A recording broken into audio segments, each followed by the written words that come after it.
Salut, c'est Anthony, bienvenue dans cette nouvelle vidéo où on parle de comment soigner les pertes blanches. Pour ça, je vous invite à bien rester jusqu'à la fin de cette vidéo, celle-ci va être un petit peu longue, parce que tout simplement, chaque détail dans cette vidéo va vous amener à comprendre comment finalement soigner les pertes blanches de façon naturelle et de façon efficace. Ce qu'il faut savoir, c'est qu'en médecine ayurvédique, c'est-à-dire en médecine indienne, eh bien, on considère que la maladie passe par 6 étapes de dégradation de la santé avant que justement eh bien, ça devienne une maladie. Alors qu'en médecine allopathique, en médecine qu'on a par exemple en France, eh bien, on commence à soigner les personnes seulement à partir des étapes 5 et 6 qu'on va voir juste après, et c'est là où ça pose finalement un problème. Et c'est là en fait où l'avantage des médecines alternatives et naturelles, telles que l'Ayurveda, telles que la naturopathie, ou encore d'autres médecines comme ça naturelles, eh bien, leur avantage, c'est qu'ils vont venir en amont faire de la prévention ou soigner carrément avant que la maladie s'installe dans le corps. C'est-à-dire qu'au premier symptôme des 6 étapes que je vais vous présenter juste après, eh bien, voilà, ces médecines naturelles, elles vont venir en amont tout de suite stopper ce processus de dégradation de la santé qui va nous amener à la fin d'une maladie. Et c'est ça que ne fait pas la médecine allopathique. Alors, tout n'est pas mauvais dans la médecine allopathique qu'on a par exemple encore une fois en France, ou dans d'autres pays occidentaux, mais le problème avec celle-ci, c'est que voilà, elle attend un petit peu trop longtemps que la maladie commence à se mettre en place pour venir soigner des personnes. Alors que les médecines naturelles, eh bien, ils viennent en amont tout de suite avant que la maladie se mette en place, et comme ça, eh bien, finalement, c'est beaucoup plus efficace. En Ayurveda, quand on est à la première étape de dégradation de la santé, c'est ce qu'on appelle l'accumulation. En Ayurveda, on considère qu'il y a certaines énergies vitales qui circulent dans le corps. Et quand on est à cette première étape, qui est donc l'accumulation, eh bien c'est à ce moment-là où il y a une accumulation de toxines dans un certain endroit dans le corps, et ça va venir un petit peu perturber eh bien, voilà, tout l'équilibre du corps et les énergies vitales qui font qu'on est en vie. Et c'est comme ça que si cette étape s'intensifie, on va passer à la deuxième étape de dégradation de la santé en Ayurveda, qui est l'intensification, qu'on appelle l'intensification. À ce moment-là, en fait, il y a tellement une accumulation de toxines dans le corps que eh bien, voilà, les énergies sont complètement bloquées, et il n'y a plus, voilà, les énergies ne peuvent plus du tout circuler, il y a une accumulation de toxines à certains endroits dans le corps. Voilà, alors que la première étape, qui est l'accumulation, les énergies étaient un petit peu bloquées, mais ils pouvaient continuer de circuler. Tandis qu'à la deuxième, eh bien, ils sont complètement bloqués. Ensuite, si on ne fait toujours rien, c'est à ce moment-là qu'on va passer dans la troisième étape qu'on appelle la diffusion. C'est-à-dire que voilà, il y a une accumulation, il y a une intensification des toxines à certains endroits, ça bloque l'énergie, et cette accumulation de toxines, eh bien, elle est obligée de se disperser un petit peu partout dans l'organisme.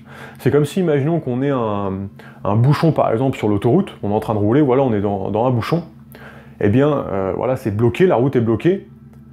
Il y a certaines personnes qui vont prendre des routes alternatives pour pouvoir aller où ils veulent aller. Eh bien, ça va être la même chose dans le corps. C'est-à-dire que cette accumulation de toxines, elle va commencer à se disperser un petit peu partout dans le corps, et c'est ce qu'on appelle la diffusion. Et c'est comme ça, finalement, eh bien, qu'il y a des toxines qui vont se répandre un petit peu partout dans l'organisme. La cinquième étape en Ayurveda, c'est ce qu'on appelle la localisation. C'est-à-dire qu'il y a des toxines qui vont venir se stocker et qui vont venir à fragiliser encore plus les organes qui sont déjà fragilisés, les plus faibles dans l'organisme. Et finalement, la dernière et la sixième étape est la manifestation de la maladie, où voilà, on ressent clairement les ressentis, on ressent clairement au final les symptômes de la maladie. Et c'est comme ça qu'on peut même avoir des maladies qui vont devenir chroniques, c'est-à-dire qui vont être présentes quotidiennement. En fait, pourquoi je vous parle de tout ça par rapport aux pertes blanches qu'une femme peut avoir? Eh bien, c'est simplement parce que les pertes blanches sont le résultat de déchets dans l'organisme que le corps choisit d'évacuer par le vagin. Des déchets qu'on appelle notamment des cols, c'est-à-dire des mucosités, voilà, qui sont un déchet dans l'organisme et que le corps choisit d'évacuer par le vagin. Et ce qui fait finalement eh bien, des pertes blanches. C'est ce qu'on appelle notamment une surcharge colloïdale. En fait, pourquoi je vous ai parlé de ces 6 étapes de dégradation de la santé qui nous amènent à une maladie en Ayurveda, c'est simplement pour vous faire comprendre que, entre guillemets, eh bien, c'est une bonne chose si vous avez des pertes blanches. Je dis bien entre guillemets parce que ça veut dire que votre corps évacue les déchets à l'extérieur, au lieu qu'il y ait une accumulation et qu'on rentre comme ça après à la deuxième étape qu'on appelle l'intensification, et qu'on rentre comme ça progressivement dans ces 6 étapes de manifestation de la maladie pour nous amener à une maladie à la fin. Quand on a des pertes blanches, ça veut dire que le corps les évacue.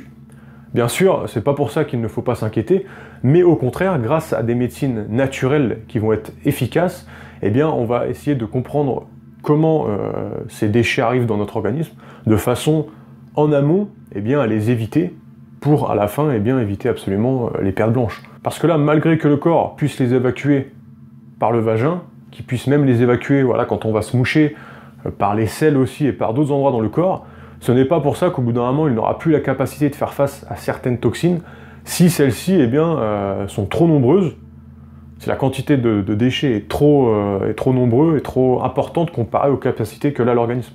Et c'est à ce moment-là que, s'il se passe ça, eh bien, on va comme ça rentrer dans ces 6 étapes de dégradation et finalement nous amener à une maladie par la suite. Ces déchets qui sont le résultat qu'on a des pertes blanches, qui sont donc des cols, une surcharge colloïdale, c'est-à-dire un excès de mucus principalement, eh bien c'est aussi ça, c'est aussi ce genre de déchet qui va ralentir complètement notre organisme, qui va nous amener dans des états de tristesse, de peur, de manque de confiance en nous. Ça va ralentir également les facultés cérébrales, ça va également jouer sur notre clarté et lucidité d'esprit, et voilà, tout ça, ça va être provoqué principalement par ce qu'on va manger au quotidien. Ça va être provoqué par la qualité alimentaire qu'on apporte à notre corps, mais aussi la quantité, combien de fois on va manger dans la journée. Est-ce que notre digestion est bonne? Notre prédigestion, est-ce qu'elle est également bonne?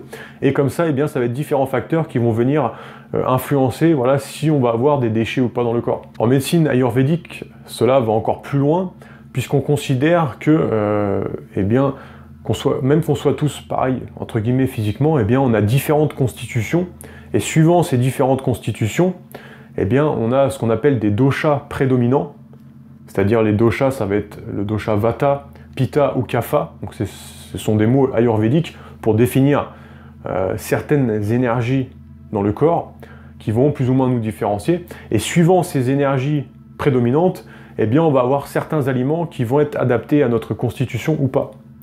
Et c'est comme ça que si on consomme des aliments qui ne sont pas forcément adaptés à notre constitution, on peut se retrouver avec des déséquilibres, comme par exemple les pertes blanches ou d'autres facteurs de ce type. Alors en Ayurveda, donc une médecine qui est indienne et qui est utilisée depuis des millénaires, on considère qu'il y a 7 constitutions possibles. Et voilà, après, suivant cette constitution, on a plus ou moins des aliments qui vont être adaptés ou pas, plus ou moins à notre organisme. Après, ce qu'il faut savoir, c'est que la base alimentaire reste quand même la même pour tout le monde. En fait, je vous ai amené à parler de tout ça tout au long de cette vidéo pour simplement vous amener à comprendre que si aujourd'hui une femme a des pertes blanches, peut-être c'est votre cas si vous regardez la vidéo, simplement en fait pour vous faire comprendre que quand on a un problème de santé, un symptôme, eh bien c'est toujours le résultat, c'est toujours en final une conséquence de quelque chose qu'on fait au quotidien. Et les pertes blanches, eh bien c'est principalement ce qu'on va manger quotidiennement. S'il faudrait retenir une seule chose de cette vidéo, c'est que quand on a des pertes blanches, eh bien, ils sont le résultat, voilà, d'une accumulation de déchets apportés par ce qu'on mange, et qu'il faut absolument limiter cet apport de déchets qu'on apporte, eh bien, voilà, par notre alimentation. Ces déchets qu'on appelle des cols, eh bien, ils sont principalement créés par les sucres lents qu'on peut consommer au quotidien, et encore plus par des sucres lents qui sont génétiquement modifiés, comme par exemple ça va être le cas du blé. Ces sucres lents, on peut les remplacer par des aliments qui vont être bien plus nutritifs, mais qui en plus vont complètement limiter l'apport en déchets qu'on pourrait apporter justement avec ces aliments. Puisque voilà, à chaque fois qu'on consomme des aliments, on apporte certains déchets suivant les aliments qu'on consomme. Et voilà, c'est possible de remplacer ces sucres lents, ce blé principalement, et d'autres aliments qui contiennent ces déchets qu'on appelle des cols, qui finalement nous apportent les pertes blanches. On peut les remplacer par des aliments qui sont bien plus nutritifs, mais qui en plus sont complètement limités en déchets, de façon à avoir un organisme qui fonctionne beaucoup mieux, et de limiter complètement les pertes blanches. Pour ça, bien sûr, il faut en apprendre davantage à propos d'une meilleure alimentation, une alimentation qui va être saine, mais qui va être également gourmande, de façon à ce qu'on se fasse plaisir au quotidien. Souvent, on pense que voilà, si on mange sainement, on ne peut pas se faire plaisir. C'est peut-être vrai quand on n'a aucune connaissance, mais aujourd'hui, eh bien, c'est possible de manger sainement tout en se faisant plaisir. Il y a des plats qui sont très sains, mais qui sont également très nutritifs et qui sont excellents en bouche.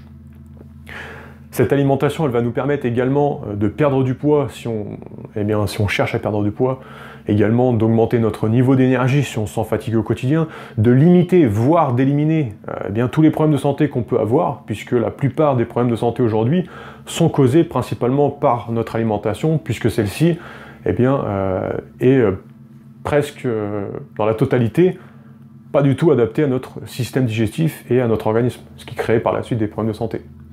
Pour ça, je vous ai créé 6 vidéos complémentaires à celle-ci, c'est littéralement une formation offerte, où vous allez retrouver une vidéo après l'autre. Je vous explique ma vision des choses par rapport à l'alimentation, par rapport à notre état d'esprit, par rapport à plein de choses super intéressantes. On parle également de psychologie, de spiritualité, on parle de plein de choses qui vont être super intéressantes.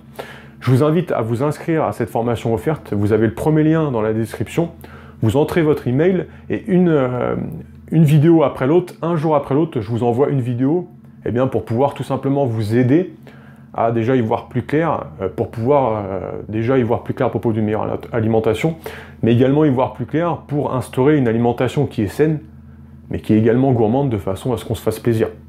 Je vous laisse regarder ça, c'est le premier lien dans la description, on se retrouve dans ces vidéos ou dans une prochaine vidéo sur YouTube. Ciao!